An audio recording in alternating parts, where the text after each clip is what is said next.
संघर्षी education में आपका स्वागत है। आज हम किसी संख्या के वर्गमूल में अंकों की संख्या ज्ञात करना सीखेंगे। तो आइए देखते हैं, किसी संख्या के वर्गमूल में अंकों की संख्या ज्ञात करना। किसी संख्या के वर्गमूल में अंकों की संख्या ज्ञात करने के लिए उस संख्या के अंकों पर दाईं ओर से अर्थात इकाई के अंक से प्रारंभ करके अंकों के प्रत्येक जोड़े पर पड़ी रेखा खींचते हैं। बाईं ओर यदि एक ही अंक शेष रहता है तो उस पर भी पड़ी रेखा खींचते हैं। तो खींची गई पड़ी रेखाओं की संख्या उस संख्या के वर्गमूल में अंकों की संख्या को व्यक्त करती है। तो आइए इस परिभाषा के आधार पर अभ्यास 2D के प्रश्नों को हल करना शुरू करते हैं।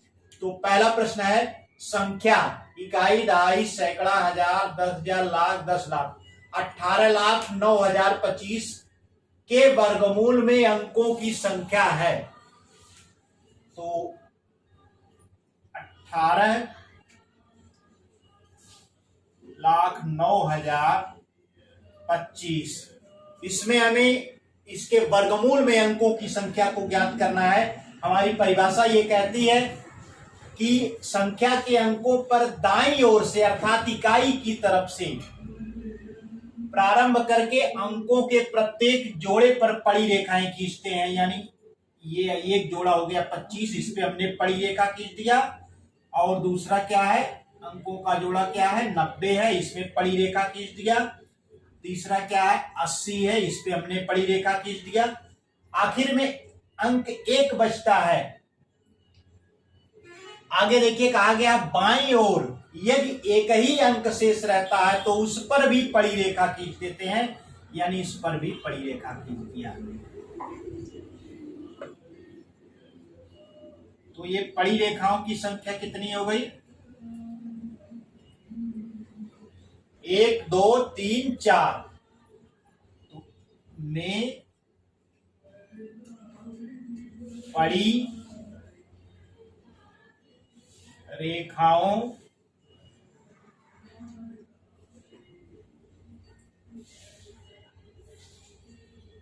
की संख्या बराबर कितनी हो गई, 1 2 3 4। 4 पड़ी रेखाएं हो गई। तो इसके वर्गमूल में अंकों की संख्या कितनी हो जाएगी, 4 हो जाएगी।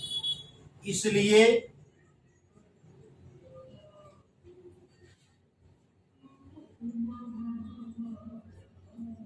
$18,09,025 में के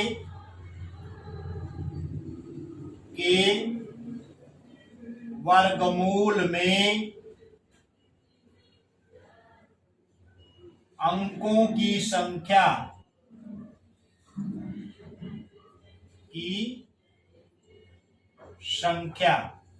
बराबर क्या हो गई, 4। पड़ी रेखाओं की संख्या जितनी होती है वही वर्गमूल में अंकों की संख्या होती है। तो हमारा आंसर क्या प्राप्त हो गया, आंसर बराबर कौन सा विकल्प सही है, तीसरा विकल्प सही है। तीसरा विकल्प कितना है, 4। तो उम्मीद करता हूं कि आपकी समझ में आ रहा होगा। तो इस प्रकार से हमारा पहला प्रश्न हल हो गया। आइए हम बढ़ते हैं दूसरे प्रश्न की तरफ। तो दूसरा प्रश्न हमारा है, 100 से 999 तक की प्रत्येक संख्या के वर्ग के वर्गमूल में अंकों की संख्या है। हमारे 4 विकल्प दिए गए हैं, इनमें से हमें देखना है कौन सा विकल्प सही है। तो ध्यान दीजिए, 100 से 999 तक की प्रत्येक संख्या के वर्ग के वर्गमूल की बात की जा रही है। तो आइए हम 100 का वर्ग करते हैं। 100 का वर्ग करेंगे तो आपको 100 गुणे 100 प्राप्त होगा, जिसका मान हो जाएगा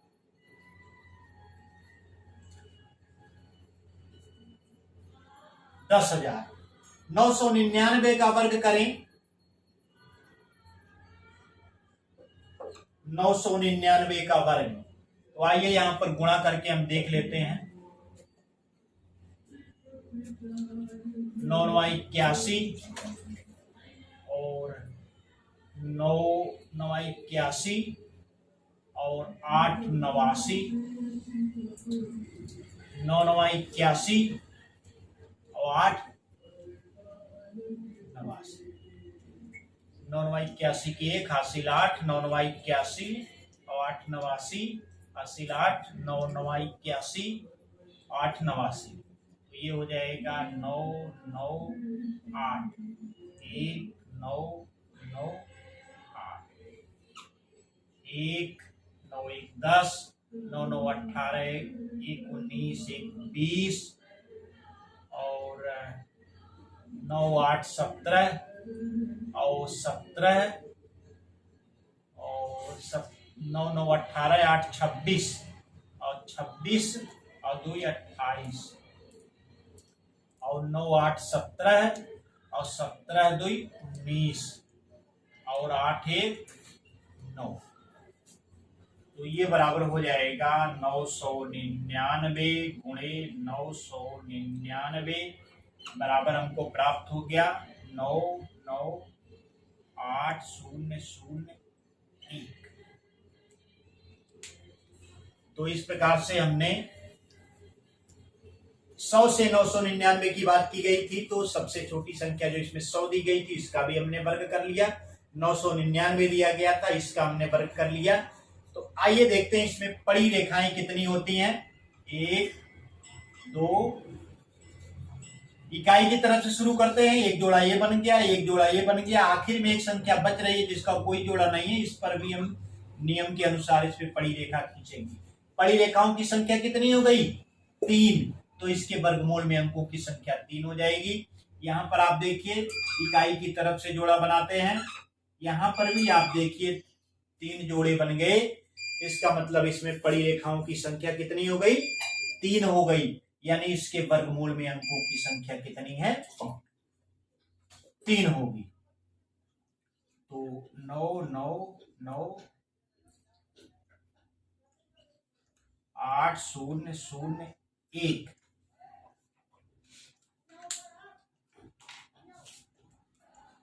पड़ी रेखाएं हमने खींच दिया, 3 बनी, में पड़ी रेखाएं बराबर कितनी हो गई?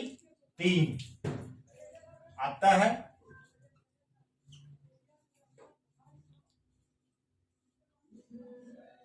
में के वर्गमूल में, वर्गमूल में अंकों की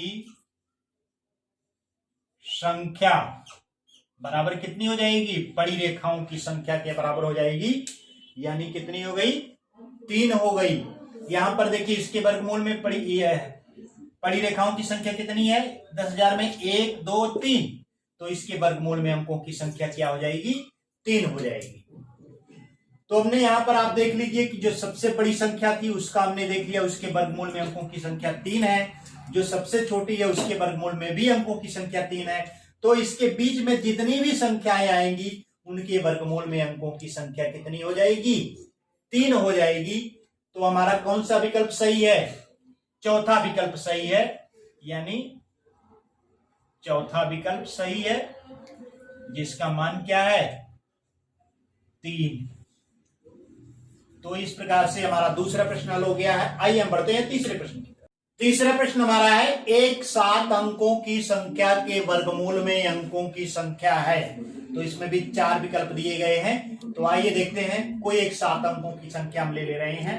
1 2 3 4 5 6 7। मान लीजिए कोई 7 अंकों की संख्या है। अब 7 अंकों की संख्या है ही, मानने की क्या बात है।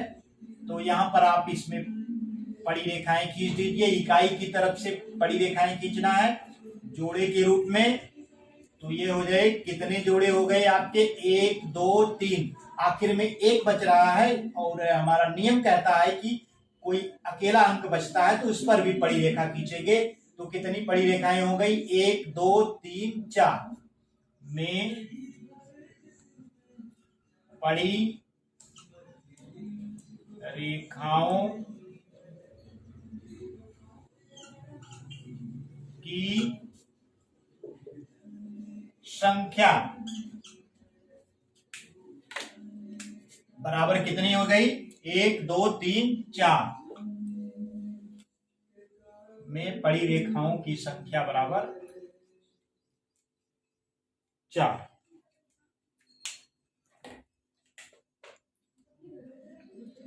तो 4 हो गई। तो 1 2 3 4 5 6 7 के वर्गमूल में अंकों की संख्या बराबर कितनी हो जाएगी? 4 हो जाएगी। कोई भी 7 अंकों की संख्या होगी तो इसी प्रकार से आप पड़ी रेखाएं खींच देंगे। 4 पड़ी रेखाएं, पड़ी रेखाओं को इंग्लिश में हॉरिजॉन्टल लाइंस कहा जाता है। तो 4 पड़ी रेखाएं प्राप्त होंगी, तो जिससे इसके वर्गमूल में अंकों की संख्या कितनी हो जाएगी? 4 हो जाएगी। तो आंसर हमको प्राप्त हो गया है। आंसर कितना हो गया? बराबर तीसरा विकल्प सही है, जिसमें 4 लिखा गया है। यानी 7 अंकों की कोई भी संख्या हो, उसके वर्गमूल में अंकों की संख्या कितनी होगी? 4 हो। आइए हम बढ़ते हैं चौथे प्रश्न की तरफ। चौथा प्रश्न हमारा है, किसी संख्या के वर्गमूल में केवल 2 अंक हैं, वह संख्या है। पहला विकल्प 1 अंक की या 2 अंक की, दूसरा विकल्प है 2 अंकों की या 3 अंकों की, तीसरा विकल्प हमारा 3 अंकों की या 4 अंकों की, चौथा विकल्प है 4 अंकों की या 5 अंकों की। तो आइए देखते हैं कौन सा विकल्प सही है। कहा गया है कि किसी संख्या के वर्गमूल में केवल 2 अंक हैं, तो केवल 2 अंक हैं तो वह संख्या हो जाएगी। केवल 2 अंक है यानी पड़ी रेखाओं की संख्या कितनी हो जाएगी? 2 हो जाएगी। 2 पड़ी रेखाएं पड़ेंगी तभी तो हमारा वर्गमूल में 2 अंकों की संख्या 2 होगी।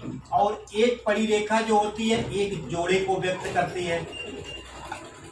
यहां पर आप देख सकते हैं, यानी इकाई की तरफ से जोड़ा बनाएंगे, 2 संख्याओं पर एक पड़ी रेखा खींचेंगे, फिर इधर 2 संख्याएं बचती हैं तो उस पर एक पड़ी रेखा खींचेंगे। या इसको 3 अंक होने पर भी 2 पड़ी रेखाएं होंगी,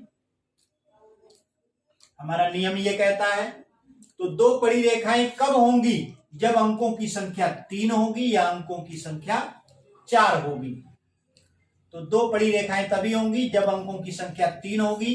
यानी नियम कहता है कि इकाई की तरफ से जोड़े बनाएंगे तो एक जोड़ा बच जाएगा, तो एक संख्या बचेगी, तो उस पर भी आपको पड़ी रेखा खींचना है। और यदि 2-2 का जोड़ा बन जा रहा है तो भी आपकी 2 पड़ी रेखाएं होंगी। यानी वर्गमूल में केवल 2 अंक हैं तो उस संख्या में हम अंकों की संख्या 3 हो सकती है या 4 हो सकती है। यानी कौन सा विकल्प हमारा सही है? 3 अंकों की या 4 अंकों की। तो आंसर हमारा हो जाएगा, आंसर बराबर तीसरा विकल्प सही है, 3 अंकों की या 4 अंकों की। आइए इसको और समझ लेते हैं। जैसे मान लीजिए 3 अंकों की संख्या 123 है, तो इसका जोड़ा बनाएंगे इकाई की तरफ से तो एक पड़ी रेखा, और एक संख्या बच जा रही है तो एक पड़ी रेखा इस पे खींच देंगे। इसके वर्गमूल में पड़ी रेखाएं 2 प्राप्त हुई, तो इसके वर्गमूल में इस संख्या में पड़ी रेखाएं 2 प्राप्त हुई तो वर्गमूल में अंकों की संख्या 2 हो जाएगी। अगर कोई 4 अंकों की संख्या है तो इसमें भी आप देखिए पड़ी रेखाएं 2 प्राप्त हो रही हैं, तो इसके वर्गमूल में अंकों की संख्या कितनी हो जाएगी? 2 हो जाएगी। यानी संख्या या तो 3 अंक की होगी या 4 अंक की होगी, तो उसके वर्गमूल में अंकों की संख्या 2 प्राप्त होगी। इसलिए हमारा यह तीसरा विकल्प सही है, संख्या 3 अंकों की होगी या 4 अंकों की होगी। तो इस प्रकार से हमारा चौथा प्रश्न हल हो गया। आइए हम बढ़ते हैं 5वें प्रश्न। 5वां प्रश्न हमारा है, निम्नांकित प्रत्येक संख्या के वर्गमूल में कितने अंक होंगे? इसका पहला खंड है 2304। तो आइए देखते हैं 2304 में कितनी पड़ी रेखाएं होती हैं। 2304 इकाई की तरफ से शुरू करते हैं, जोड़े बनाते हैं। तो देखिए दो जोड़े बने, दो पड़ी रेखाएं हुई, में पड़ी रेखाओं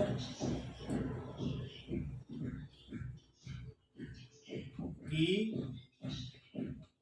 संख्या बराबर कितनी हो गई? 2। अतः 2304 के वर्गमूल में अंकों की संख्या बराबर कितनी हो जाएगी? 2। तो इसका आंसर हमको प्राप्त हो गया, आंसर बराबर 2। आइए हम दूसरे खंड की तरफ बढ़ते हैं। तो 75,625 75,625 पड़ी रेखाएं इकाई की तरफ से खींचिए। 25 का एक बन गया जोड़ा और एक 56 का बन गया। अब ये नियम हमारा कहता है कि आखिर अगर एक अंक बचता है बाईं तरफ तो उस पर भी एक पड़ी रेखा खींचते हैं, और पड़ी रेखाओं की संख्या ही उस संख्या के वर्गमूल में अंकों की संख्या के बराबर होती है। तो इसमें पड़ी रेखाएं कितनी हो गई? पड़ी रेखाएं बराबर हो गई 3। अतः 7, 5, 6, 2, 5 के वर्गमूल में अंकों की संख्या, अंकों की संख्या पड़ी रेखाओं की संख्या के बराबर होती है, इसलिए कितनी हो गई? 3। तो आंसर बराबर हमको प्राप्त हो गया 3। आइए हम बढ़ते हैं तीसरे खंड की तरफ। अब इसमें देखिए इकाई, दहाई, सैकड़ा, हजार, 10,000, लाख, 1,66,464। अब इसमें आप कर लीजिए, इकाई की तरफ से जोड़े बनाना है, पड़ी रेखाएं खींचनी है हर जोड़े पे। यहां पर देखिए कि 3 पड़ी रेखाएं हो जाती हैं, में पड़ी रेखाएं बराबर कितनी हो गई? 3। इसलिए 16, 64, 64 के वर्गमूल में अंकों की संख्या बराबर कितनी हो जाएगी? 3। तो तीसरे खंड का हमको आंसर प्राप्त हो गया, आंसर बराबर 3। आइए हम बढ़ते हैं चौथे खंड की तरफ। यहां पर भी आप देख लीजिए, इकाई की तरफ से आप जोड़े बनाइए, पड़ी रेखाएं खींचिए। 2, 3, 4। यहां पर 4 पड़ी रेखाएं प्राप्त हो रही हैं, में पड़ी रेखाएं बराबर कितनी हो गई? 4। इसलिए 32, 90, 16, 96 के वर्गमूल में अंकों की संख्या, अंकों की संख्या बराबर पड़ी रेखाओं की संख्या। तो आंसर हमारा प्राप्त हो गया, आंसर बराबर 4। आइए हम बढ़ते हैं पांचवें खंड की तरफ। हमारा पांचवा खंड है 64, 43, 27, 29। इसमें आप देख लीजिए 64, 43, 27, 29 पड़ी रेखाएं खींचिए इकाई की तरफ से, यानी दाहिनी तरफ से खींचना है। तो 29 से एक हो गया, एक जोड़ा हो गया, दूसरा हो गया 27 का, तीसरा 43 का हो गया, चौथा 64 का हो गया। इसमें पड़ी रेखाएं कितनी हो गई? पड़ी रेखाएं यानी अंग्रेजी में इसे हॉरिजॉन्टल लाइंस कहते हैं। तो 4 हो गई। में पड़ी रेखाएं बराबर कितनी हो गई? 4। इसलिए 64, 43, 27, 29 के वर्गमूल में अंकों की संख्या बराबर हो जाएगी 4। तो हमारा आंसर प्राप्त हो गया, आंसर बराबर 4। तो इस प्रकार से अभ्यास 2D के सभी प्रश्न हल हो गए हैं। एक नए अभ्यास को लेकर के नए वीडियो के साथ पुनः मिलेंगे, तब तक के लिए नमस्कार, धन्यवाद।